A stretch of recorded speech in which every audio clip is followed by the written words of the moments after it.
Thanks, Josh. I really appreciate being able to speak to everyone. I think the last time I was on Jeju was 2018. We had an opportunity to make kimchi with Jay as the lead. That was really fun. I have some great shots from that. I didn't include them in the presentation, but I do hope that the next presentation we can actually be present for. So I want to quickly just share the promotional advertising that's going to be running nationally over about 30 markets in the US over the holiday season. We just announced our holiday ad campaign, and this is really to promote the Next Gen TV logo.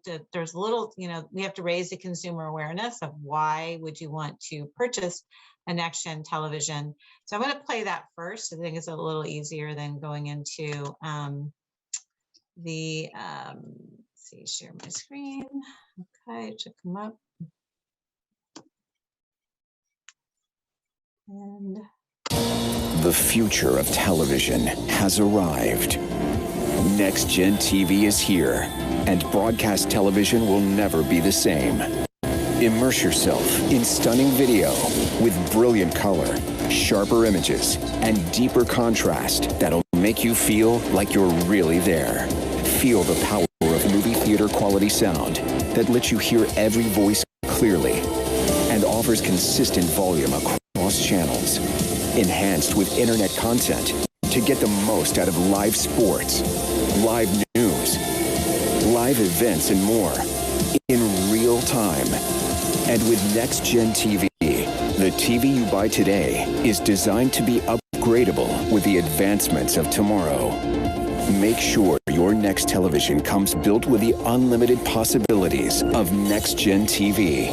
The future of television has arrived. Learn more at watchnextgentv.com. Great. So I wanted to show that to you because I'm going to talk a little bit about the consumer in the US and how we're promoting Next Gen, which is a little bit different than what you've seen. I've got to get out of here and get into my presentation. Apologize, but here it is down here. So here we go. So just before I do that, just to talk a little bit, Pearl, as you know, has been working on the next generation television standard for a fairly long time. We have now 9 broadcast station groups that are part of Pearl, and we are partnered with 5 networks. That's ABC, CBS, NBC, Fox, and Univision to help to launch and develop the platform. And it includes 2 parts. It's the underlining infrastructure that's required, so the content security protection, we're managing transitions, station operations and service integrity. We have to make sure that the service that we're offering is meeting the quality levels that the receivers expect. A common TV app platform, which I'll talk about. We're also doing data delivery to automotive and SFN testing, and I'll cover that. But the other piece that we've done a lot of work on is a consumer. Why would a consumer purchase a Next Gen TV set? What are the features and attributes that we had to launch with initially to meet a consumer's expectation? The other thing we are doing is working with the cable companies to ensure that we can distribute Next Gen to them. So I shared that. So Sam mentioned the Next Gen TV brand. What we've been doing is taking the brand and taking the messaging and working with consumers to understand how they react to the brand and how do we get them to understand what it is and be motivated to purchase a television. And that's been an effort for the last 3 years where we've done extensive consumer research. The ad that you just saw is one that we ran last year in 6 markets over the holidays to test out the messaging. We worked closely with Magid Associates, which did a survey. And the power of broadcasting is just demonstrated in the fact that 1 in 4 respondents saw the ad in these markets. And 73% positive. They really responded well to the advertisement. The piece of the advertisement, the piece of the features, though, it was multiple different reasons they were interested in next gen. I know in Korea it was predominantly around 4K. Here it's also these other features like the enhanced audio, the Dolby Audio system really played well with consumers, that they would actually purchase a television just for that. The other was this notion of upgradability. They expect to get new and better on all their devices. They're used to that with the carriers, with the cellular companies. It's pretty hard not to get a 5G phone right now or hold on to your 4G phone in the US because the carriers are pushing to upgrade you. Similarly, consumers, when we tell them about next gen TV, they want it regardless of when 4K comes. And so that's a positive aspect of the standard, that it's upgradable. So for this reason, we are really bullish on the sales for next gen. We think they're going to do much better than the CTA projections. And we believe that CTA will be upping their projections next year. But if you think about how fast these TVs will scale, and you compare those to 4K Ultra HD TVs, DVD players, even streaming players and digital displays, we're going to outperform. And our projections puts us at 45 million sets at the end of 4 years. We think that's very achievable, and we're excited about it. We do know that there's more TV manufacturers coming in. I think you probably saw MediaTek announce that ATSC3 is included in their TV set. And we do know of one very big company that just announced they're making a TV in the US is going to include next gen TV probably in 2023. So we are organically rising on the CTV sales. In terms of transitions, stations, we have 35 plus markets on the air today, covering 45% of households. Just in December, we'll be turning on Houston, Washington, DC, and LA. We have the other big markets, New York, Boston, and a few others turning on first quarter of next year. You can track all of this on www.watchnextgentv.com. That's a website we sponsor as part of the brand campaign. This is where consumers are going to find out about next gen, and we can see their activities. So when we launch a market, we promote heavily in the market, and we can see them going there and clicking and with high interest in these TVs. So I mentioned the interactive platform. What Pearl's been working on with our network partners is a common framework for that platform, or for those applications. Really what it is an extraction layer that allows the broadcasters to build applications and the application developers to have a common way to access the browsers in these televisions. And so we have agreements with Samsung, LG, and Sony to do this. We're extending those out to the new manufacturers. But we have live on air in over 70 markets right now in the US, live applications that are running. Sam talked a little bit about some of their development work. This is actually real.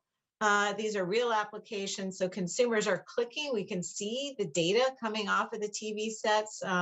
We actually have data coming out of, I think, close to 90 channels, because we've launched a test validation tool. A lot of the work we're doing right now is to ensure that the data that's coming back is correct.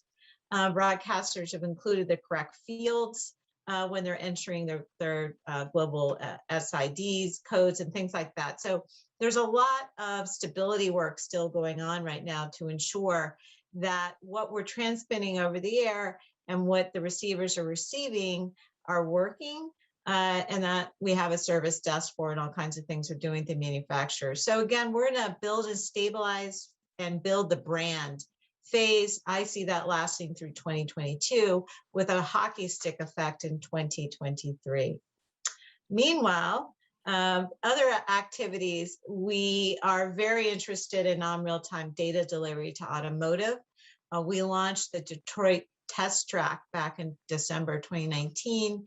It's an open test bed where multiple major auto OEMs that are located in Detroit have access to. I can't list those automakers' names here because they're under strict NDAs. We're also working with tier 1 auto suppliers, LG, and that's a spelling mistake there. LG just mentioned that they were one of those, which is terrific.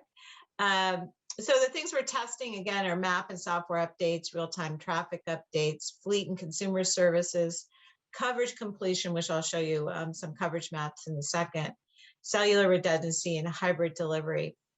The reason why I was asking my questions earlier is any use cases that you have completed or test results that are done with ATSC3 in Korea, we would love to see those.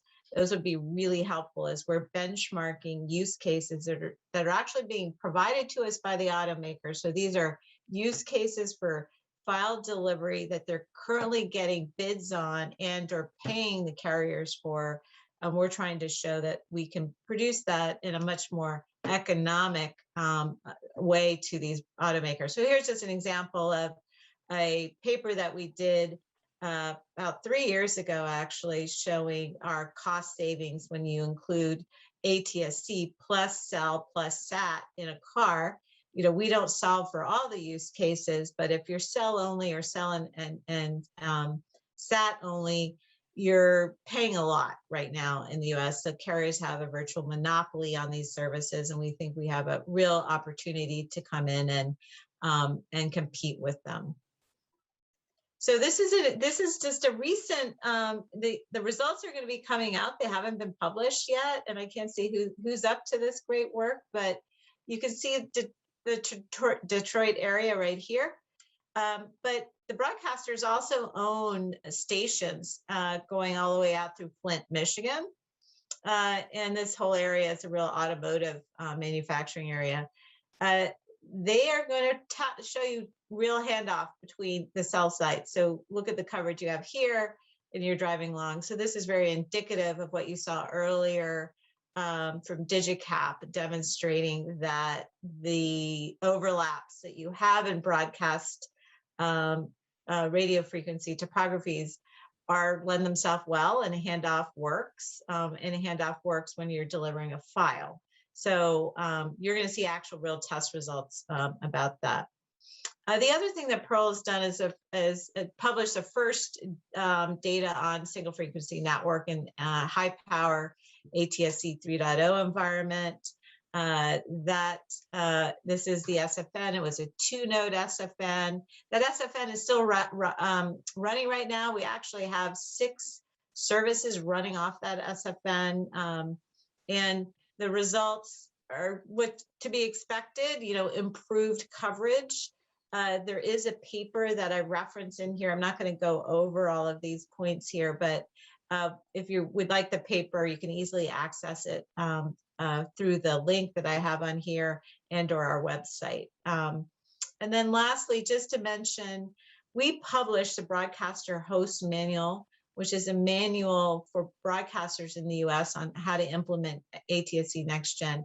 It's a great guide to how broadcasters are enabling workflows and services in the US, if you're interested in that. And then again, the SFN test results. And lastly, please go visit www.watch NextGen TV.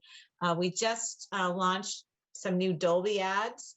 These Dolby ads showcase the audio features that resonated well with consumers. Those will be running over the promotional ads over all these stations over Christmas.